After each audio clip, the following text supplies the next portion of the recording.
Are you tired of waking up in the middle of the night, tossing and turning, waking up at 3 in the morning, wide awake, unable to fall back asleep? It's more common than you think, and there is a reason for it, but it's not a deficiency of sleeping pills. There are real things happening physiologically inside your body that would be leading to this type of behavior. My name is Dr. Pedram Shojai. I've been studying sleep for a very long time.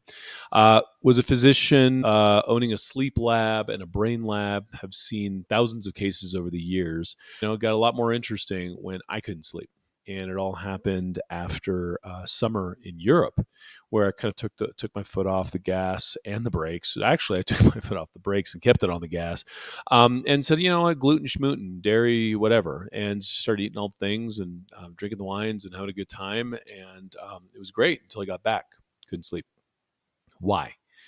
Why is this guy who slept well his whole life suddenly not? Why is this guy who understands sleep medicine better than most and have been around the block on this suddenly unable to do the thing called sleep without my usual tricks? And so I dug deep in the literature, spent a fair amount of time experimenting with it. And what came to the forefront of my research was all of this information that's come available in the last 30 years, really, on endotoxemia. What does that mean? Internal poisoning. I'm not talking about drinking arsenic. I'm not talking about poisoning yourself overtly. What I'm talking about is LPS, lipopolysaccharides, coming off of the wrong bacteria that live in our guts, the wrong bacteria that feed off the junk food and the sugars and the things that we know we shouldn't be eating. The real interesting piece of all this has kind of shaken out with the butyrates and the LPS and the research on endotoxemia that has come out saying, look, one thing to eat things that are fattening. It's one thing that we eat things that create inflammation. We started following this down the road of leaky gut and saying, oh, you're getting intestinal permeability, you're getting autoimmunity, and you're getting inflammation that's starting in your gut. We knew this 10 years ago.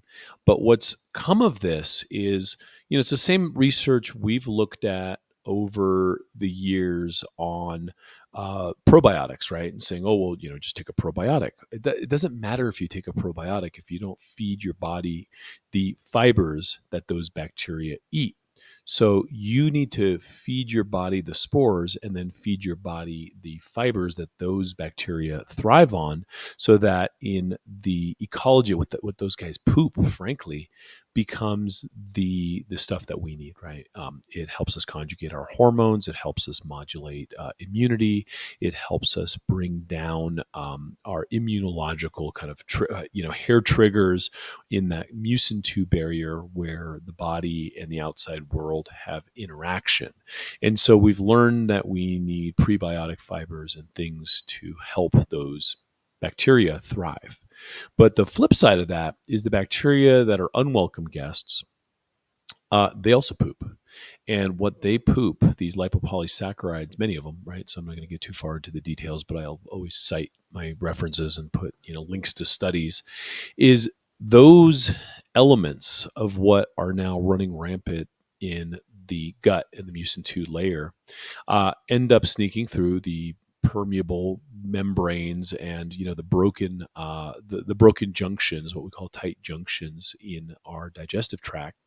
And when they get into our system, we start to see very, very ugly downstream effects. One of which is, it's called endotoxemia, internal toxicity. So the body goes, uh-oh, I'm under attack. So it starts mounting an immune response to these things, kind of crawling over the city walls, if you will.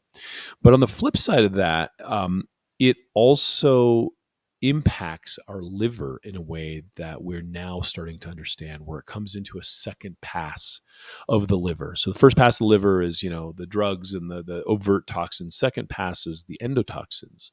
And our liver is in charge of what's called our clock genes.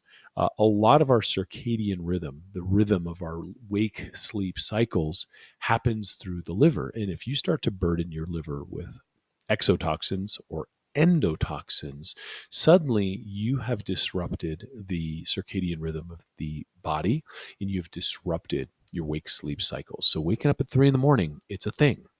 And so a lot of people will have this if they've had alcohol, right? So it's, liver toxicity waking them up. A lot of this happens with people who have blood sugar issues, blood sugar spiking and then coming down so that the insulin has to come up and match. And then the cortisol has to compensate for the spike in insulin.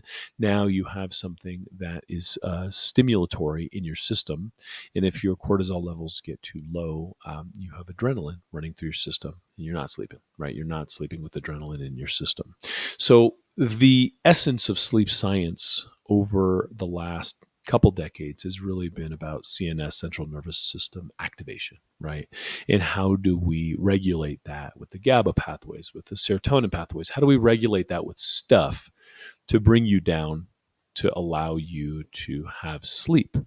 But this recent body of work that is emergent and now starting to really become a tsunami of really good studies coming forth um, are suggesting that this endotoxemia really is the root of most of these chronic diseases that we're seeing. And what happens is this kind of slow cooking fire inside at our intestinal tract lining is activating our immune systems. We have, anywhere from 50 to 70% of our immune system lining the intestinal tract, the gut associated lymphatic tissue, right?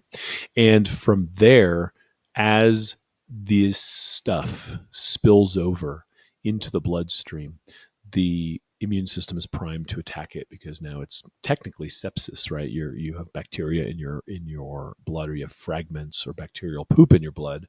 But then the liver has to get involved to say, man, I got to get this out. And once that happens, I'm starting to see hundreds, if not thousands, of cases of people who are, also complaining of not getting enough sleep. So when we start chasing this down, lo and behold, there's a smoking gun. Look at this, a leaky gut. Look at this, an overburdened liver. Now, are there other issues? Are there adrenal issues or downstream hormonal issues? Of course there are, right? But you start chasing the hormones, you get incremental progress.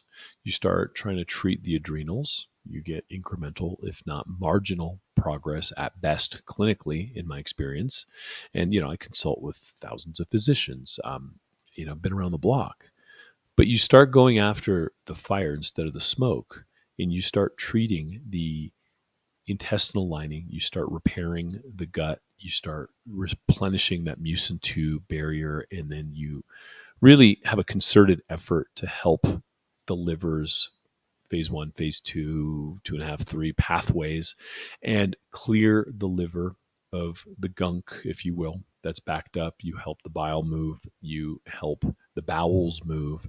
And so you get the liver out of this kind of burdened state. And then you stop the flow of bad guys coming in, making the liver work so hard from the endotoxins and obviously the exotoxins. You don't want to expose yourself to crap in a world that's increasingly toxic. Those are the people that get better. Those are the people that start sleeping. Those are the people that fix the solution and aren't playing whack-a-mole with, I took Dr. Jones's sleep tonic over here and Dr. So-and-so said this, or I'm going to wear this gadget and I'm going to, stand on my head. There's a lot of downstream tactics that help with central nervous system activation. But if you don't swim upstream and get to the source of the problem, you're wasting time, you're wasting money, you're losing sleep, which means you're losing heartbeats. So that's my 2 cents on this. I have a longer webinar on this. I will put the link in here that you can watch. It's about an hour that gets a little deeper into it. It's a real thing. And I am adamant about doing the medicine right and not playing whack-a-mole, because that's the model that got us into trouble in the first place. And if you really want to start sleeping, do the things that actually fix your sleep. Don't go chasing the smoke. Look for the fire.